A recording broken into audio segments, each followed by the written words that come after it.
I turn off. They will join very soon. Yeah. Prasant is having difficulty to join, I see. Yeah, we will start just on time. I'm just making this pause.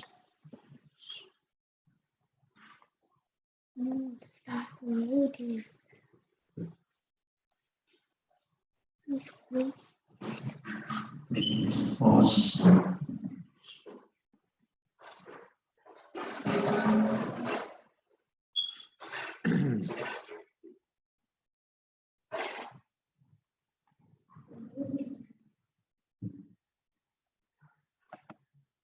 Okay. So I welcome everyone to read Srila Prabhupada LILAMRITA. This is chapter 5 we are reading. I typed by mistake. Chapter 4, the war. So anyone, this is the place we left yesterday, am I right? Then in 1943, the British found the Japanese who had already taken Burma were the doors of India approaching Bengal. By the tactic known as denial policy, the British sank many Indian boats carrying food and destroyed large rice crops. Am I right?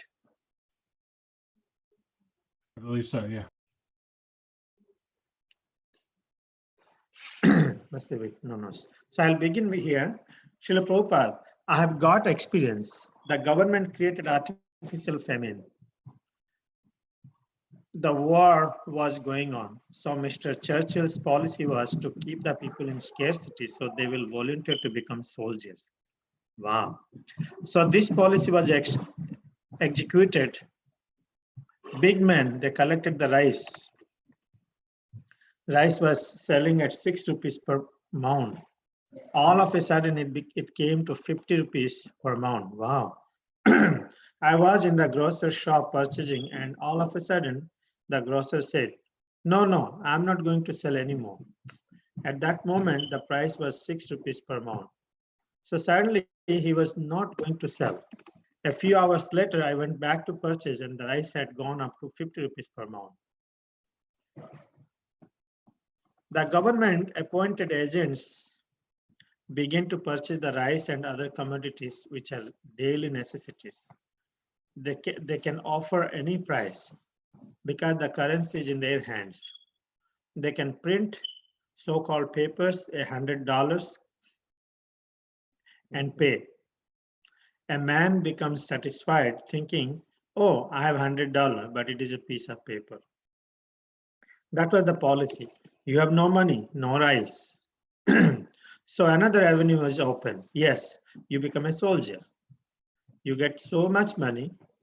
People out of poverty would go there. I have seen it. No rice was available in the market, and people were hungry.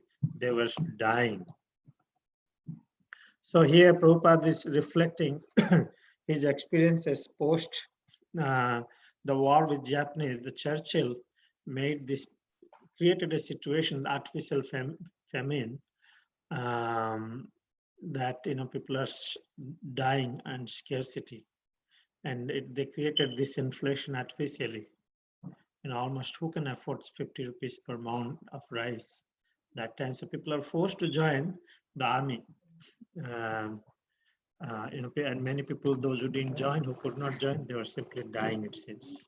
Abhay managed to purchase just enough for his own family to survive, but he saw the beggar population increase by the hundreds.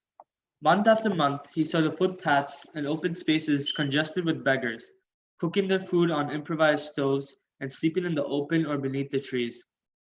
He saw starving children rummaging in the dustbins for a morsel of food. From there, it was but a step to fighting with the dogs for a share of the garbage, and this also became a familiar sight in the Calcutta streets. The British had little time to spare from their warfare efforts, and they worked only to save those lives essential for the fight. For the common people, the empire's prescription was uniform and simple: starvation. Srila Prabhupada. One American gentleman was present at that time. He remarked, "People are starving in this way. In our country, there would have been revolution. Yes, but the people of India are so trained that in spite of artificial famine, they did not commit theft, stealing others' property. This is the beauty of it. Yes. People were dying. Still, they thought, all right, God has given. That was the basic principle of Vedic civilization. I want to focus on this. You want to say something? Yeah, this is a very beautiful thing. The culture of the Vedic. We discussed one of the meetings. Pranath, we remember, right? I'm mentioning this situation here. You and Saikan were there. That people of India, if poverty is there, they might die. I know they will suffer, they will die, but they will not try to burn and others. Yeah, small number of people will always be there and they will do all, but people can die. But that's the situation is given. In America, it says the example was given where that, yeah, death, right? In other places, people are not trained in difficult times to tolerate. But that's the beauty of people growing up in genuine Vedic culture, is they will develop so much of tolerance, but just for their own sake, they will not try to steal and murder somebody. Yesterday, I heard, Vinapani Mataji, one of our pujari who lives in New Jersey temple, her sister-in-law was murdered in Mauritius, not in India. So this was not people's culture in general. Yeah.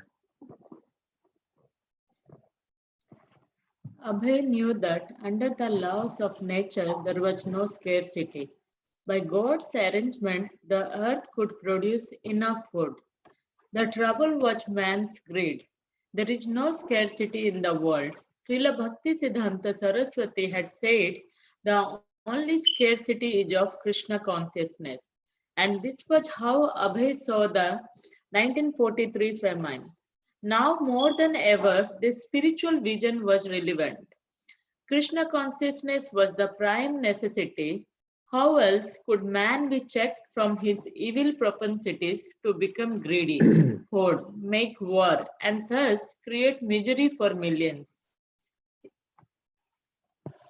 So there's always saying, till now people have been brainwashed that population is growing, we should control the population, there's no enough food. But that's not our understanding. And just like example is given as British, what they do, what people do in America, and what it happened now is improper distribution in India also. All over the world, improper distribution of food. Out of greedy, we increase the price and not proper distribute. But land is enough that it can give. So only scarcity is Krishna consciousness. That's what it is in this world. Everything is. If you ask our people in the before situation now, everything is available, but there's no Krishna consciousness. Yeah, Saikan, we can go.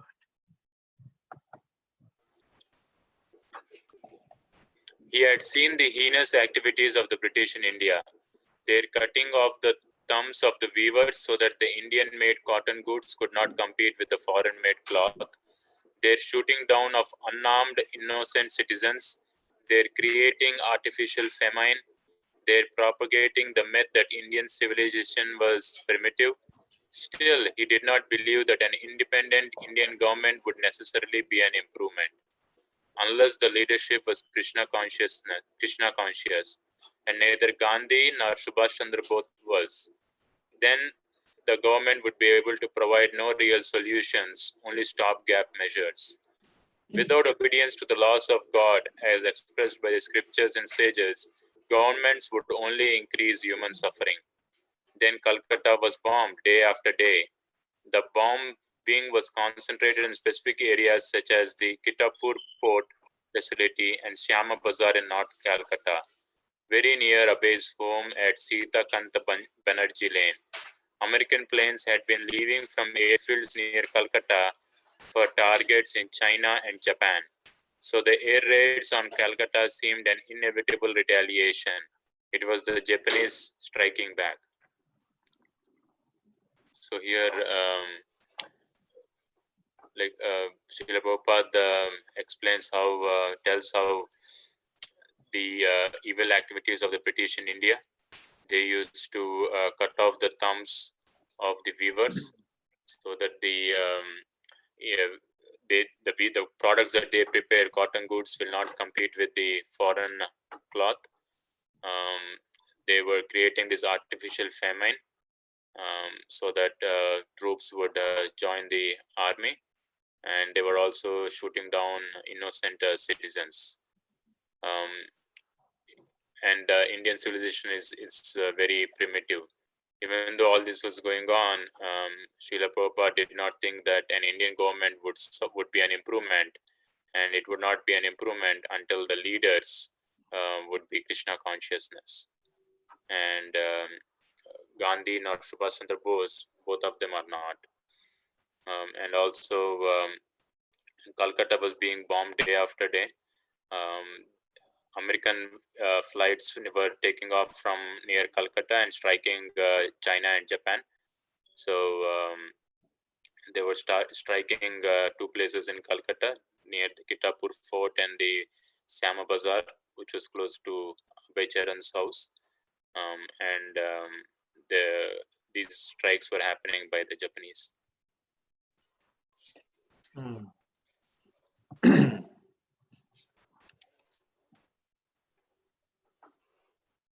Or was it? Some said it was the forces of Subhash Chandra Bose, since the bombs fell mostly in the European quarter. But for the people of Calcutta, it made little difference who was attacking. After the first bombing, people evacuated the city. Blackouts were imposed, and at night, the entire city was dark. Srila Prabhupada, the whole Calcutta became vacant. Perhaps only myself and a few others remained. I sent my sons to Navadvipa. Of course, my daughter was married. My wife refused to go out of Calcutta. She said, I'll be bombed, but I will not go. So I had to remain in Calcutta. I have seen bombing in Calcutta all night. I was just eating when there was the siren. So the arrangement was that in your house would be the shelter room. I was hungry, so I first finished eating. Then I went to the room and the bombing began. Ch.4. I was thinking that this was also Krishna in another form, but that form was not very lovable. Wow. Can you believe? Prabhu, you only. I should summarize. Okay, because Subhash Chandra Bose was challenging the British. Some people are, thinking that because it's bombing to European quarters only. So why, if what do you call, enemies they should overall everywhere. But they're saying it's bombing European quarters, then it must be Subhash Chandra Bose. But doesn't matter. They're saying it's being attacked. And the situation, none of us have this experience, at least in this life. We don't know. Maybe in previous lives we have, we don't know. But at least in this life, we have forgotten the danger of this material world. Any time, the way the whole world is preparing, everybody is competing with who has the bigger, largest missile, who has the largest weapon. All the investment going in this were unnecessary. It's not human development. So Prabhupada has personal experiences where it's so, we got frightened with just one little virus. We were not in Siberia or all these experiences. We should be very grateful. Prabhupada took that, I was thinking that this is also Krishna in another form. He's very advanced, he can think. But at the same time, his understanding is not a very lovable form. We pray that this situation doesn't come, but in material world, this is very, very inevitable. We can learn from our Acharya's experiences. So many things we have gone through, so many challenges we have gone through. That's why simply thinking, I am very safe, I have money, I have a job, it's that's the Acharya's responsibility to wake us up from our sleeping condition. Prabhupada is writing our own benefits, so we can learn from this. AJ, please. In the midst of these calamities, Abhay felt more than ever, sorry, In the midst of these calamities, Abai felt more than ever the need to propagate Krishna consciousness. He had something to say to the war-weary citizens of the world, and he longed for a more effective forum, a publication of some kind, a way to present the world's crises through the eyes of scripture in the same bold style it had his spiritual master. There was no shortage of ideas, and he had been saving money from his business for this very purpose. Yet how could he dare produce such a journal when even learned sannyasis, senior disciples of Srila Bhaktisiddhanta, were not? He never considered himself a great scholar among his god brothers, although they called him Kavi and now Bhakti Vedanta. As a grashtra, he wasn't expected to take the lead or publish his own journal. You can continue the next. Okay. But times had changed. The English journal, The Harmonist, had not been published since before Srila Bhaktisiddhanta's passing away. Now almost a decade had passed, and the Gaudiya Math had been too busy fighting in court to consider preaching. Long gone was the tireless spirit that for 10 consecutive years had produced the daily Nadya Prakasha. No longer were 4 separately located printing presses pumping out transcendental literature under the direction of Bhakti Vinoda Thakur's empowered son. The presses had been sold by Kunjavihari. Times had changed. The Gaudiya Math was only fighting while the non-devotees were killing each other in a world war. So, it sounds like the seed for, was it Return to Godhead, right? Right, just kind of laying the groundwork that, he feels he needs, Prabhupada feels he needs to spread the word, and how, he's not sure if he should, though, because he doesn't think he's in the right position compared to the other devotees. But he knows that there needs to be something, because the presses have been sold. Nobody's printing the books of the transcendental literature anymore. So he was trying to figure out, what can he do, to spread the word, essentially. Yes. So a situation is created, desperate situation, and there's nothing more he can do, but at least he has a sincere desire. Okay, who is Pranath Prabhu, you can read. Yes. From his front room at 6 Sita Kanta Banerjee, Abhay conceived, wrote, edited, and typed the manuscript for a magazine. He designed a logo, a long rectangle across the top of the page. In the upper left-hand corner was a figure of Lord Chaitanya, effulgent with rays of light like rays from the sun. In the lower right were silhouettes of a crowd of people. AJ, is that how you spell it? Sorry, which word was it? That's silhouettes, silhouette. What is that? Silhouette? Silhouette. It's like a shadow almost. Okay. Like when the light shines through, you can see the shapes, but you can't make out the details. It's a silhouette. Yep. Silhouette. Okay, thank you. Of a crowd of people in darkness, but groping to receive light from Lord Chaitanya. And between Lord Chaitanya and the people, the title unfurled like a banner back to Godhead. In the lower right corner was a picture of Srila Bhaktisiddhanta Saraswati seated at his writing, looking up thoughtfully as he composed. Above the logo ran the motto, Godhead is light, nescience is darkness. Where there is Godhead, there is no nescience. Below the logo were the following lines.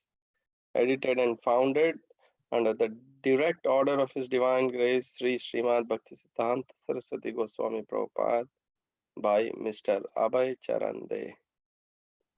Abhay had already gained some printing experience in connection with his business, and after completing the manuscript, he brought it to Saraswati Press, the best printers in Bengal. He also hired an agent, Calcutta's prestigious booksellers, Thakur, Spink and Company, who would take responsibility for distributing the journal to bookstores and libraries, including outlets in several foreign countries. So we are talking about the whole designing of Back to Godhead magazine. amazing vision and design and planning that Srila Prabhupada had. Especially the picture of Lord Chaitanya depicting, the light, and removing the signs that Godhead is light. It's very so creative and thoughtful the way it was composed. And then Abhay was trying to make his connections or use his connections, because he had the business that was going on, so that business helped him make connections for printing, and he brought the manuscript to Saraswati Press, one of the best printers in Bengal, and Prabhupada also hired Calcutta's prestigious booksellers selling company for distributing the journal to various outlets, not only in India but outside of India as well. Yeah.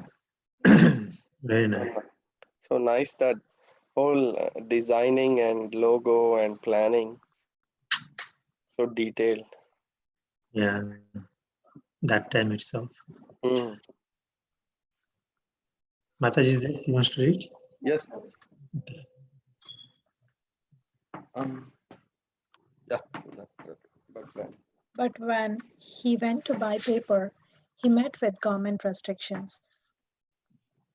Because of the war and the subsequent paper shortage, they wanted to essay what he had written in terms of national needs. During this time of world crisis, an ordinary citizen's religious newspaper was hardly top priority. Abhai's request for paper was functionally denied, but he persisted. He appealed that using paper to print the teachings of the personality of Godhead was not a waste and not ultimately in the present troubled atmosphere. Finally, he obtained permission to print his first edition of Back to Godhead, a 40-page publication. Abhay Charan greeted his readers by defining his motto, Godhead is light, nescience is darkness. When man forgets that he is the son of Godhead and identifies himself with the body, then he is in ignorance. He is like a man who's very concerned with the automobile's mechanism, yet with no knowledge of the driver. The defect of the present day civilization is just like that. This is actually the civilization of nescience or illusion, and therefore civilization has been turned into militarization. Everyone is fully concerned with the comforts of the body and everything related with the body, and no one is concerned with the spirit that moves the body, although even a boy can realize that the motor car mechanism has little value if there is no driver of the car. This dangerous ignorance of humanity is a gross nescience and has created a dangerous civilization in the form of militarization. This militarization, which in softer language is nationalization, is an external barrier to understand human relations. There is no meaning in a fight where the parties do fight only for the matter of different colored dresses. There must be, therefore, an understanding of human relation without any consideration of the bodily designation or colored dresses. So it is emphasizing more on how the Back to Godhead magazine was important for Prabhupada to publish, and how persistent he was again. Every time I'm reading, it just gets back me to the same point of persistence and his goal, and how he could see the future, how he knew what he was doing was right, and he knew the direction he was going. So and he had that persistence, because the challenges that he was encountering are not the small ones. Like here, there was war going on and there was paper shortage, and for anybody it would be like, yes, these are real problems, okay, let me put my thing off because of all these problems. But Prabhupada had a different approach where he was like, this is actually needed more in this time than any other time, because of the war, people are not they're identifying more with their body, like he said, and there was nobody is concerned about the spirit that moves the body. So he felt that the need for that magazine was more at that time than any other time. So his persistence was very clear in all this, where he was trying to print the Godhead magazine. And the once it was printed, the motto of the Godhead magazine was really so to the point and straight. Godhead is light, the science is darkness. That's it. It was like clear in just those two sentences. There was an example that was given about motor car mechanism. It kind of makes it even more clear why it is important to focus on the spiritual realization than on the bodily platform. And the nationalization was also discussed, which is, it's more like, there was that was not important at that time, because everything was just like changing. The part is, we know how the politics are. It's all about the power and which party or what color. The color dresses, I think, is referring to the different political parties. That's what that was referring to. Basically, the last sentence, it sums it up, that understanding of human relation without any consideration of bodily designation or color dresses is what the Back to Godhead magazine was emphasizing. Yeah, Thank you. Aarti?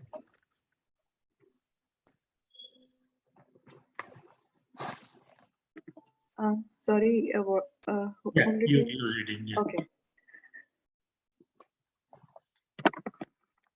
Back to Godhead is a feeble attempt by the undersigned under the direction of His Divine Grace Srimad Bhakti Siddhanta Saraswati Goswami Prabhupada, the celebrated founder and organizer of the Gaudiya Math activities, just to bring up a real relation of humanity with central relation of the Supreme Personality of Godhead.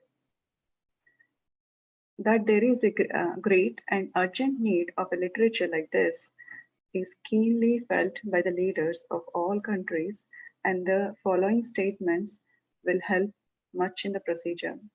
It was 1944, and Abhay specifically addressed the crisis of World War. The world's political leaders were expressing their disgust at their people's suffering and scarcity. After 4 years of fighting costing millions of human lives, the Second World War within 20 years was still scorching the earth. Although the end was in sight, leaders expressed not so much happiness and hope as weariness and uncertainty. Even if this war ended, would there be yet another war? Had man not yet grasped the vital lesson of how to live in peace?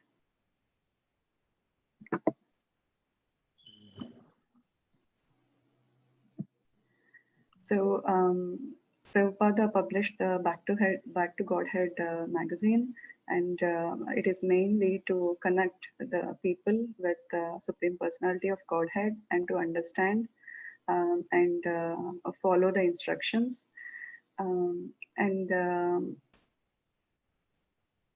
also this talks about the war and the aftermath of the war.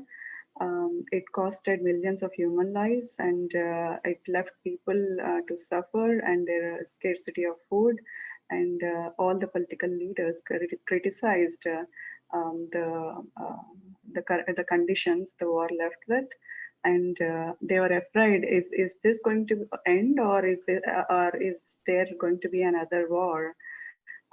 It also shows that people are unable to live peacefully.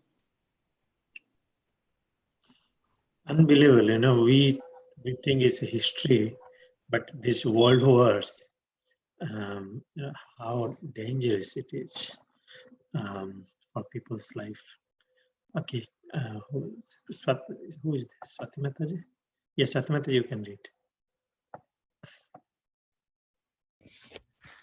Abhay quoted the Archbishop of India. India, guided by the God, can lead the world back to sanity.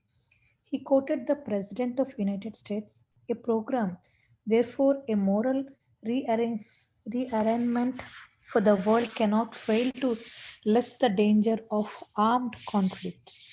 Such moral Rearmament.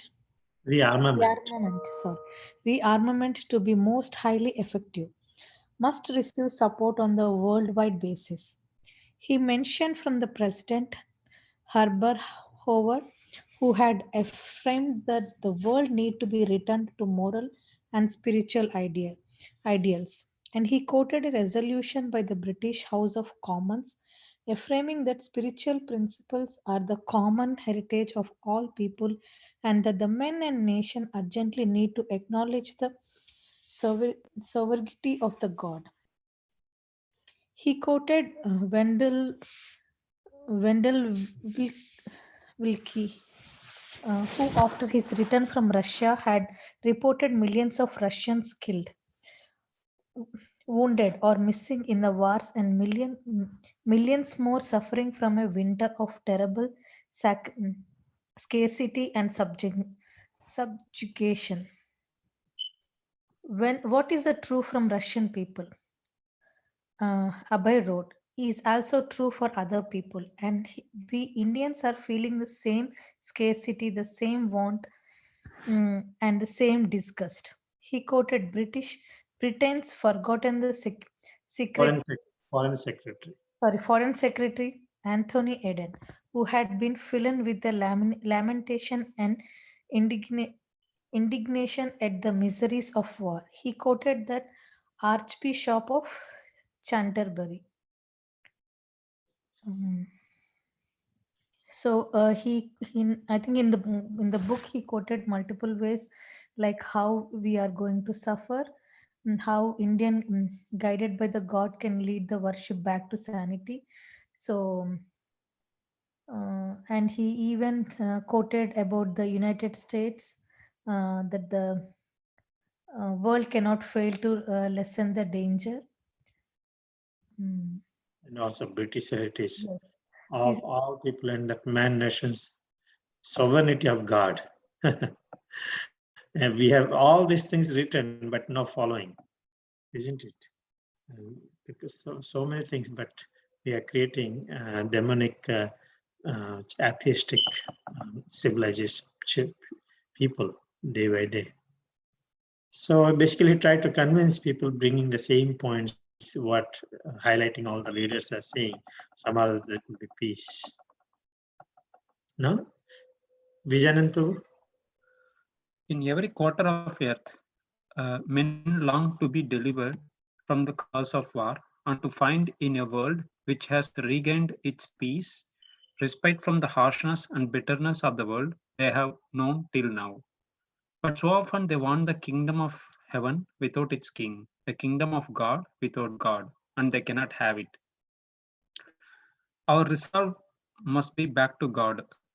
We make plans for the future, for peace amongst the nation, and for civil security at home. That is quite right enough, and it would be wrong to neglect it. But all our plans will come to shipwreck on the rock of human selfishness unless we turn to God. Back to God, that is the chief need of England and of every nation. He also quoted Sir Francis, young husband of Britain. Now that religion is everywhere attacked brutally, he will look into India, the very home of religion, for a sign. And finally, he quoted Sri Sarvapalli Radhakrishnan. This war, when it would be won, would prove to be the breeding ground of other wars if the peace was not saved. It could happen only if powerful nations ceased to take pride and glory in their positions, which were based on labor and tribute of other weaker nations. This perhaps was what Sir Harcourt Butler meant when he said that the principle of Hinduism contained the essential elements, the saving of world civilizations. Very interesting. Yeah. Please go ahead. So here we see like multiple quotes given to like different people actually, and here are like it begins with saying like people in the earth are like longing to be delivered from the curse of the war, and also they are like they're to find like in the world from the harshness and bitterness, and also they want a kingdom of heaven without its king and a kingdom of God without a God, but they cannot have it. And there is another emphasis on we should resolve and must be back to God, because like we are making plans for future peace among the nation, but and civil security at home. But due to the human selfishness, this becomes like a shipwreck unless we turn to the God, back to God. This is the one of the quote which was given to the chief need of England and every nation. And there is another quote which was given to Francis' young husband.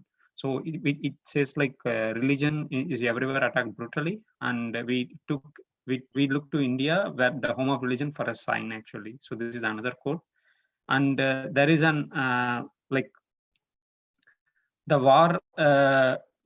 Who basically the last one is says like whomsoever is winning the war, basically it becomes even though they are winning the war, it becomes a breeding ground for other wars if the peace was not saved. And even the powerful nations who are taking the pride and glory in their position, they're like making use of the weaker nations, their labor and tribute for that pride and glory. And that was the that was meant, that is one thing like what Sir Harcourt Butler meant, that the principles of Hinduism contains the essential elements for saving the world civilizations. Great. And in another quote from Dr. Radhakrishnan, Ave offered a statement he also used as one of the mottos of the magazine. We have to defeat tyranny in the realm of thought and create a will for world peace. Instruments for training the mind and educating human nature should be used to develop a proper social outlook, without which institutional machinery was of little use. Ave expressed his confidence that the spiritual resources of India could be used by everyone, not only to enhance the glory of India, but to benefit the whole world. Next, he told how he had come to begin. Next, he told how he had come to begin Back to Garden magazine, how he had written a letter 2 weeks before the disappearance of Srila Bhaktisiddhanta Saraswati, and how his spiritual master had instructed him to preach in English. Under the circumstances since 1936 up to now, I was simply speculating whether I should adventure this difficult task, and that without any means and capacity. But as none have discouraged me, I have also I have now taken courage to take up the work. But at the present moment, my conscience is dictating me to take up the work, although the difficulties are not over for the present situation arising out of war conditions. So here it says that the resources of India, spiritual resources of India, can serve, enhance the glory of India and benefit the whole world. I think our current Prime Minister is also speaking. I don't know how much he is. His intention is trying, but I hope. But somehow or other it mentioned that they have to have a spiritual understanding and knowledge to do the best give. He writes. Basically, he used all these great people's, who was fame is spread, just like Prabhupada also writes in his Bhagavad Gita, the what do you call from professors and all these things, so that to inspire the local public. So he has quoted all these leaders of the society, what their point. But here finally he writes that what made him to write, what made him to write by the instructions of his spiritual master. This is it. Yeah. Okay. Second two, you can please.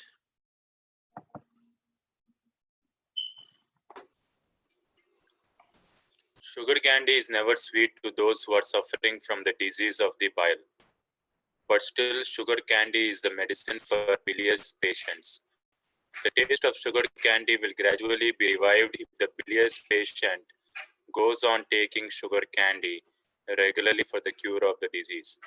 We recommend the same process to the readers of Back to Godhead. Abhay focused on presenting the timeless message of the Vedas, but in the context of current crisis, in his essay Godhead and Its Potentialities, he presented Vedic evidence and logical arguments to explain the transcendental nature of Godhead and the individual souls, both being deathless, blissful, and full of knowledge. Because men have forgotten and neglected their vital connection with God, they can never be satisfied in the material world, which is temporary and beset with unavoidable miseries. As spiritual souls, everyone is eternal by nature, and therefore everyone tries to avoid the onslaught of distresses and dangers which come one after another. But the material body is meant for suffering and ultimately for destruction. The exodus of the residents of Calcutta to other places out of fear of being raided by the Japanese bombs is due to the same tendency of non-destructible existence. But those who are thus going away do not remember that even after going away from Calcutta, saved from the raids of the Japanese bombs, they are unable to protect their bodies as non-destructible in any part of the material universe. When the same bodies will be raided by the bombs of material nature in the form of threefold miseries. So here, Prabhupada gives an example of how sugar candy is used to treat the bile disease. Even though it is not sweet for those who are suffering the disease, they have to, that is a medicine, they have to keep on taking sugar candy, and gradually they will cure the disease, and they will get the taste of the sugar candy. And Prabhupada recommends the same process for the readers of the Back to Godhead magazine. And he also focuses on the timeless message of the Vedas. And here he talks about that the individual soul and the supreme personality of Godhead are both eternal, blissful, and full of knowledge. And because men have forgotten this, they can never be satisfied in the material world, which is full of miseries. And the material body is always meant for suffering and destruction.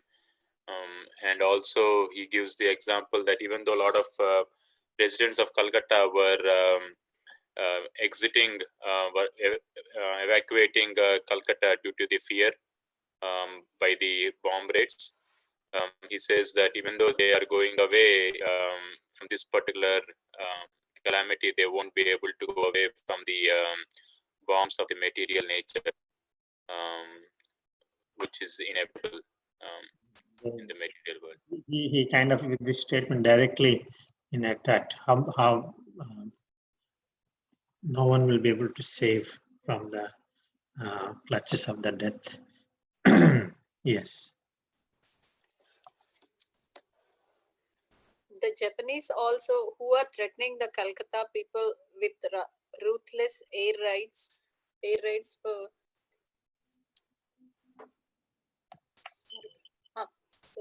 ruthless air raids for increasing their own happiness by possession of lands, do not know that their happiness is also temporary and destructible, as they have repeatedly experienced in their own fatherland. The living beings, on the other hand, who are designed to be killed, are by nature eternal, impenetrable, invisible, etc.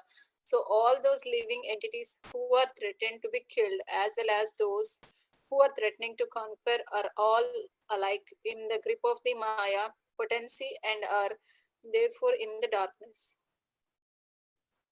Abhay wrote that never by their own devices could men escape the conditions of destruction. So many world leaders were seeking relief from the war, but all were useless because their attempts for peace were within the material conception of life. Their attempts were like attempts to elevate darkness with darkness, but darkness can be removed only by light.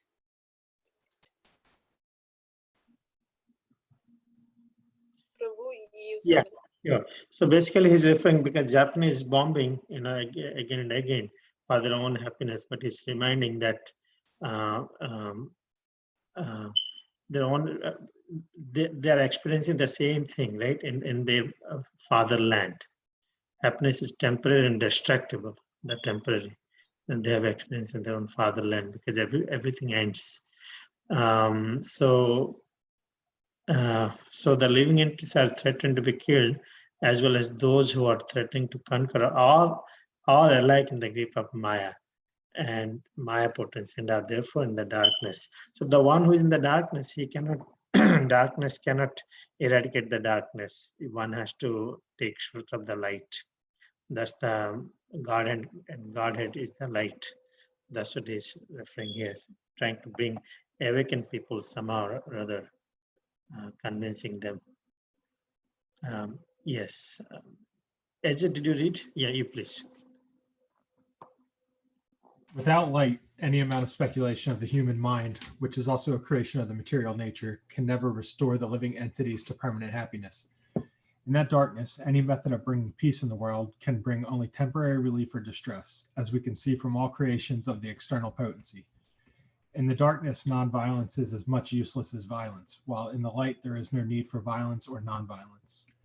Abhay did not deal exclusively with the war. In Theosophy Ends in Vaishnavism, he criticized the shortcomings of the fashionable ideas of Theosophy, which the followers of Madame Blavatsky had popularized in India. In congregational chanting, he upheld the scriptural prediction that Sankirtan movement of Lord Chaitanya would spread to every town and village on the surface of the earth. Going to read the next one, or? You can read, yes. Okay. From the foretelling, we can hope that the cult of Sankirtan will help very shortly. From this foretelling, we can hope that the cult of Sankirtan will take very shortly a universal form of religious movement, and this universal religion wherein there is no harm in chanting the name of the Lord, nor is there any question of quarrel, will continue for years, as we know from the pages of authoritative scriptures. It's kind of a hard one to summarize. Yeah. But I'm glad it is with the right man. Yeah. So I guess the line that sticks out to me is the end of the first paragraph. That in the darkness, nonviolence is as much useless as violence, while in the light there is no need for violence or nonviolence. I'm not 100% sure what it means, but just kind of it's. I might leave this one to you, Krishna. I'm not sure how to summarize this one. Okay. Might be beyond me. So, in a speculative way, we are trying to solve the issues of this world, and it's impossible. It cannot be possible, and without light. So, in the darkness, any method of bringing peace in the world, everybody's looking for, but people do not know. At the same time, people do not accept also that we are in dark, we are in blind. So, darkness. In the darkness, non-violence is much as useless as violence, because you do not know actually many times. Its example is you're trying to cure somebody, but you don't know what are the consequences of it. You don't know the proper treatment because of the ignorance. So while in the light, there is no need of violence or non-violence, because basically what happens is the one who understands in the light, means one knows the spiritual platform, so he understands the dualities of violence and non-violence. There's no need. This you ask about only when you're in dark, good and bad, Okay. violence and non-violence, right? So he's trying to bring up the people into the society in proper seeing, how to see things in proper perspective in the spiritual platform. So however, did not deal exclusively with the war because it is not appropriate, I think. How he criticized Madame Blavatsky, who had popularized India with this theosophy. The congregational chanting, he upheld the scriptural predictions of the Sankirtan movement of Lord Chaitanya spread to every town and village on the surface. Fortunately, we all received. We can hope that cult of Sankirtan will take. So he's referring to the foretelling. We can hope that the cult of Sankirtan will take shortly universal form of religious movement. And so we will move to the next. I was gonna say I was trying to find out what theosophy is. Oh, but, yeah. Did you figure? Oh, you were asking about me. Oh no, I googled it. I guess it was just a religious movement in the 19th century, an occult movement, but it doesn't really get into what it was exactly. Just that it was kind of a hodgepodge of different religious philosophies rolled into one. So yeah, exactly. That they don't provide proper solutions. Yeah. Misleads people. And no doctrine or no religious text associated with it. It was just kind of all pulled out of thin air. Speculation, exactly. That's the biggest problem in this world. Everybody has a right to print, speak. Speaking power of speech is very crucial nowadays. So who is reading? Pranath, you can read. The central theme of Back to Godhead was clearly the order of Bhaktisiddhanta Saraswati. In its cover with its picture of a thoughtful Srila Bhaktisiddhanta, in its dedication, in its statement of the magazine's purpose, in its handling of issues, its analysis of theosophy, its prediction of the spread of Sankirtana, in its every aspect, the theme of Back to Godhead was the order of Srila Bhaktisiddhanta Saraswati. There were also 4 shorter essays by other contributors, including Bhakti Sharanga Goswami, and an advertisement on the back cover highlighted Gita Upanishad by Abhay Charande, editor and founder, Back to Godhead, in 3 parts, 1,200 pages, royal size, first class Morocco binding. An elaborate exposition of the world famous Hindu philosophy, the Bhagavad Gita, in its true scientific theistic interpretations by the chain of disciplic succession from Sri Krishna, Brahma, Narada, Vyasa, Madhva, Madhavendra, Puri, Ishvara, Lord Chaitanya, Rupa Goswami, Jiva Goswami, Krishna Das, Narottama, Viswanath, Baladev, Jagannath, Thakur, Bhakti Vinod, Gaur Kishore, Thakur Siddhanta Saraswati, down to the author with numerous illustrations in colors and plain from many authentic scriptures. To be published shortly. Customers booked in advance. Jai. We are finally there. So this is all in the Back to Godhead magazine, right, Prabhu? Everything? Yeah. Even the bottom part that we read at the end? Yeah, right. This an elaborate expansion of the world famous. It was advertisement. Okay.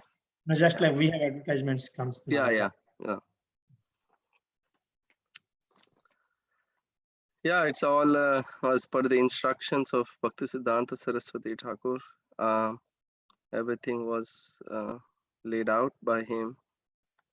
Prabhupada followed in that, followed the instructions of Guru Parampara. This whole thing also highlights that advertisement in the back also provides a glimpse of the disciplic succession, and I guess that was the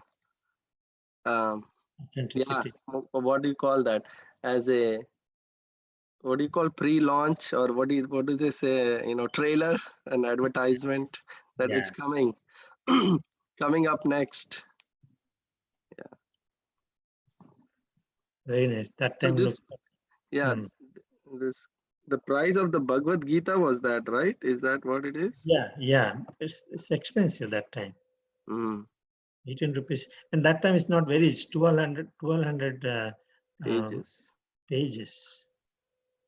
But no, Prabhu, that was is that also the Bhagavad Gita? But oh yeah, okay. And Yeah, founder of, it's Bhagavad Gita. Rural yeah. So this is what Wow, is. that's a lot of pages. Yeah. Almost double. Yes. Mataji is Yeah. there? Yes, Prabhu. And a second major work, Lord Chaitanya, in two parts, totaling 1,000 pages. Neither of these manuscripts was actually near completion, but Abai was expressing his eagerness to undertake such large works on behalf of his spiritual master. In attempting to print the second issue of Back to Godhead, Abai encountered the same difficulty as before. Twice he requested permission to pursue new print, and twice the government denied his request. Paper was restricted on account of war. On July 10, 1944, Abhay wrote a third letter. With due respect, I beg to submit that under the instruction of His Divine Grace, Sri Srimad Bhakti Siddhanta Saraswati Maharaja, the spiritual head of the Gaudiya Vaishnavas, I had to start a paper under the caption Back to Godhead. The very name will suggest the intention of starting such a paper in the midst of heavy turmoil through which the world is now passing. The copy of the same booklet is sent herewith for your kind perusal. In that booklet, you shall find you shall find strong world opinions, even by many reputed politicians all over the world, in favor of such a movement to bring back the world into sanity by training the mind and educating human nature for the unshaking spiritual plane, considered to be the supreme need of humankind. I hope you will kindly go through the paper by making some time, and I may draw your attention especially to the introductory portion. So this is attempt of Prabhupada to print his magazine during the World War. So I didn't see. Okay, so he wrote it to the government, the letter, and requesting the permission. And it says he also attached the booklet, and also he stressed the importance of this magazine. And he included how, the opinions of reputed politicians from various countries, how they are in favor of such a movement to bring sanity by training the mind and also educating human nature. So it's explaining why Back to Godhead magazine was important and obtaining permission to get that magazine published during the time of war. Thank you. Vijayanand Prabhu, you can do it.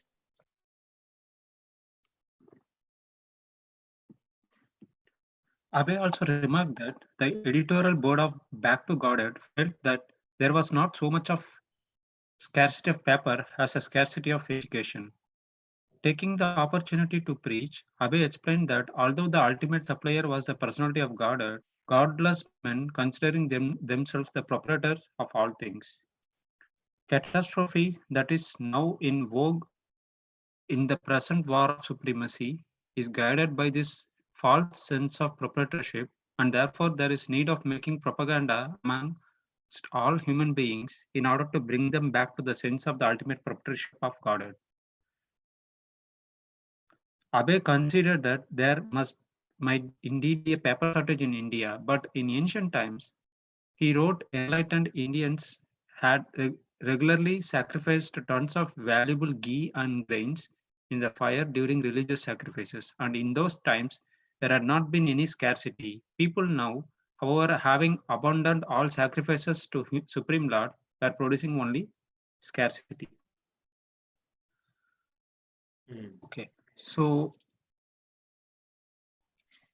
he's trying to convince actually on this. Yeah. right. So basically, he's basically sending a remark to the editorial board actually that there is not much scarcity of the paper because of the scarcity of education.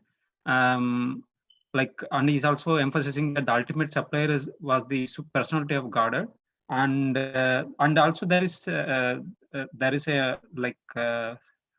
information like people are trying to have false sense of proprietorship, and that is creating the which is present in which is available in the present war of supremacy. So basically, because of the false sense of proprietorship, people are going for several wars, and that is leading to the sufferings of the human beings. And so he's also saying like so for we need to bring them back under the sense of properties of God, so that they will lose that thought of proprietorship.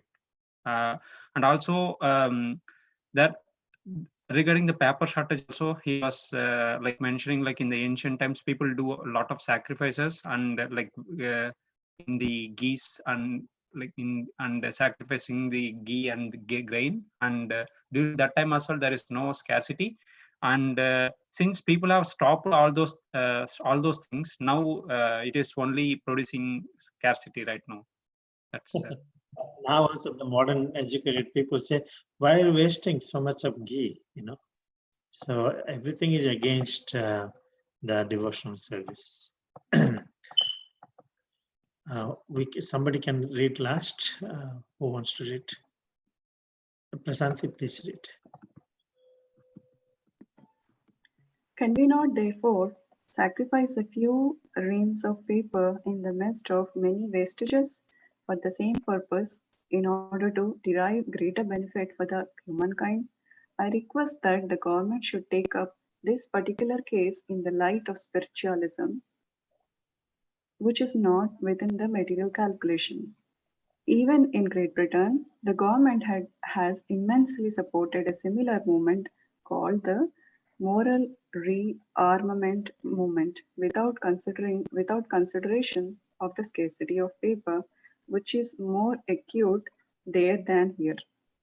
Let there be a page, only if not more, for the publication of Back to Godhead, for which we do not mind, but my earnest request is that the government should at least let there be a ventilation of the atmosphere, for which my paper Back to Godhead meant.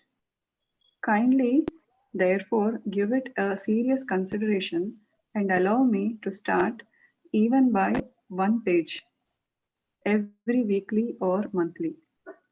As you think best, without thinking it as ordinary waste of paper, for the sake of humanity and Godhead. So Prabhupada is bringing different arguments and trying to win their permission. He explains that in Great Britain there is a movement called the moral rearmament movement. They also had a big scarcity of paper at that time, but they have given permission to publish for that movement.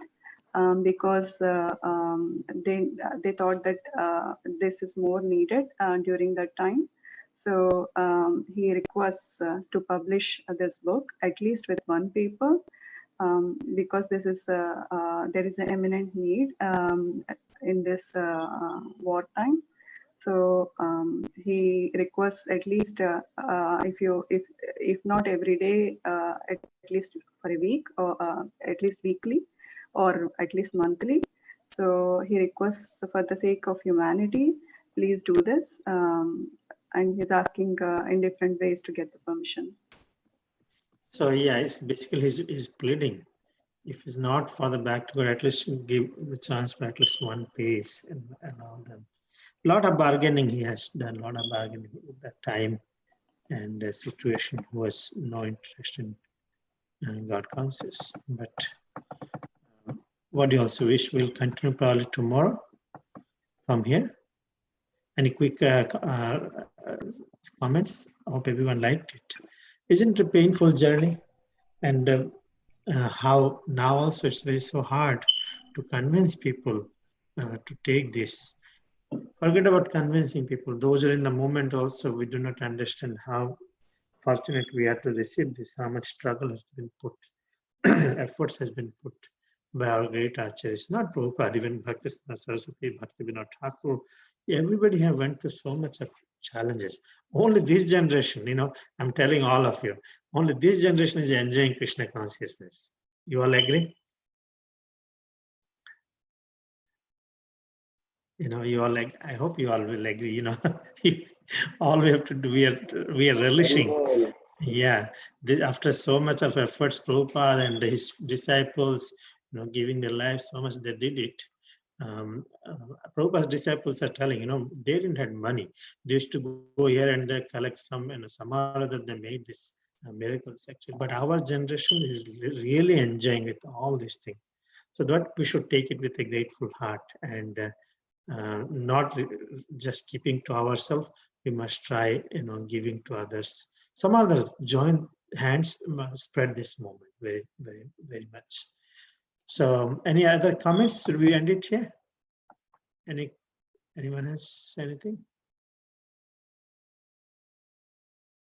All right. So we will continue from here tomorrow. Hare Krishna. Shri Prabhupada ki jai, Prabhupada LILAMRITA ki jai. Hare Krishna. Thank you so much. Very beautiful. I couldn't get off mute fast enough. I was to say it's interesting because they don't really ever teach that part of the Indian portion of the World War II in history here. They don't. No, yeah. I mean, because it sounds more of the British